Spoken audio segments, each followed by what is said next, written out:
अनुसूचित जाती उपवर्गीकरणाविरोधात कोल्हापुरात 24 मे रोजी महापरिषद आयोजित करण्यात येणार असल्याची आंबेडकर संघटनांची बैठक आज कोल्हापुरातील शाहू स्मारक येथे पार पडली.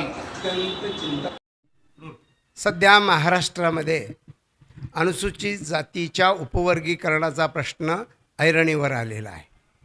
दोन जातीमध्ये जाणीवपूर्वक संघर्ष निर्माण करणारा हा प्रश्न जातींच्या हातात कोलीत देऊन शासनकर्ते पाहत बसलेले आहेत.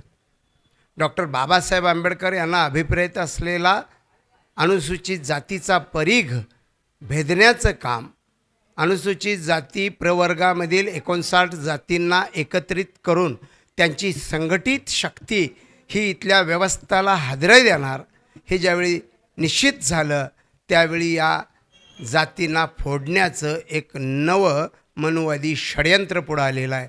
आणि म्हणून अशा वेळी या दोन जातींनी पिढ्यानपिढ्यांनं भोगावं असं वैमनस्य निर्माण होता कामा नये. या जातींनी सुज्ञपणे या वर्गीकरणाच्या संदर्भात अभ्यासपूर्ण भूमिका ऐकली पाहिजे, मांडली पाहिजे.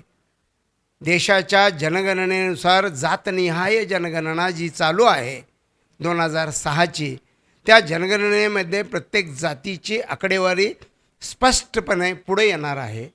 आणि ही आकडेवारी ज्यावेळी समोर येईल त्यावेळी कोणत्या जातीचा किती फायदा आहे, किती तोटा आहे, याचा स्टॅटिस्टिकली अभ्यास करून आपल्या जातीचं म्हणणं मांडलं पाहिजे.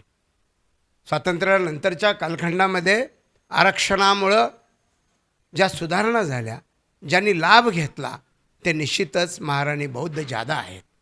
डॉक्टर बाबासाहेब आंबेडकर यांच्या मूलमंत्राप्रमाणे शिका, संघटित व्हा, संघर्ष करा हा मूलमंत्र घेऊन संघर्ष केलेल्या या जातीनं गावातली गावकी सोडली, गावातली वतनदारी सोडली आणि शिक्षणाची कास धरली.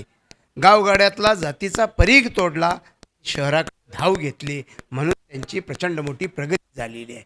आणि या प्रगतीचा हेवा वाटून त्यांच्याशी शिक्षणात प्रगती करावी, त्यांच्याबरोबर नोकरीमध्ये स्पर्धा करावी, स्पर्धा परीक्षेमध्ये त्यांच्याबरोबर उतरावं, ही अवस्था आहे. पण जातीवाद्यांचं आव्हान तोडण्यासाठी मात्र आपण एकत्र राहिलं पाहिजे.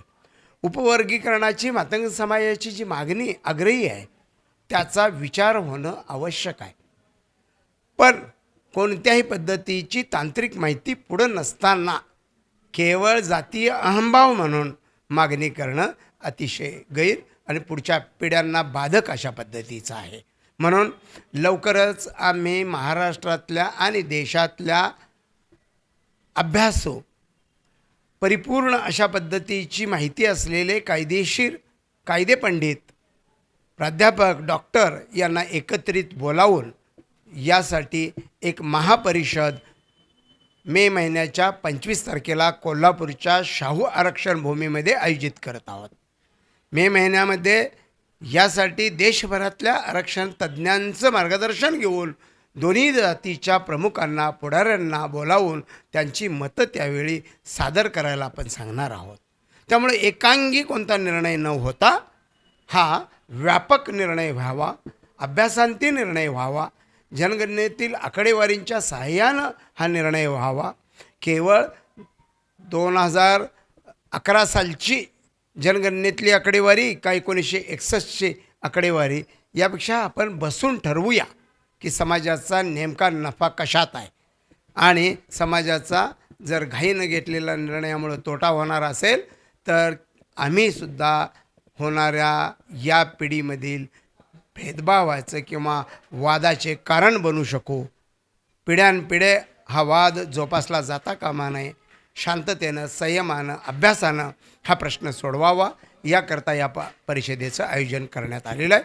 25 मेला कोल्हापुरात महाराष्ट्रव्यापी वर्गीकरणाच्या संदर्भातील परिषद होणार आहे. कर्नाटक राज्यानं जो कायदा केलेला आहे तो पाहता उपवर्गीकरण 3 विभागात त्यांनी विभागलेलं आहे. 5.5% अ, 5.5% ब आणि 4.5% क अशा पद्धतीचं आरक्षण विभागून त्यांनी दिलेलं आहे. फारसा अभ्यास त्यांनी केलेला नाही. वंजारी समाजाकरिता असलेलं मूळचं आरक्षण जे आहे या संदर्भात कर्नाटक शासन गंभीर नाही.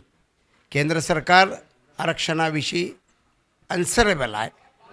सर्वोच्च न्यायालयाच्या ध्येय आणि धोरणाप्रमाणे आदेशाप्रमाणे केंद्र सरकारनं घालून दिलेल्या नियमावलीप्रमाणे आरक्षण आणि त्याचं उपवर्गीकरण व्हायला पाहिजे. यांनी घाईघाईमध्ये केलेला निर्णय समाजातल्या जाणकार जातींना, समाजाच्या प्रतिनिधींना भविष्यकाळात योग्य तो जाब कर्नाटक शासनाला द्यावा लागेल.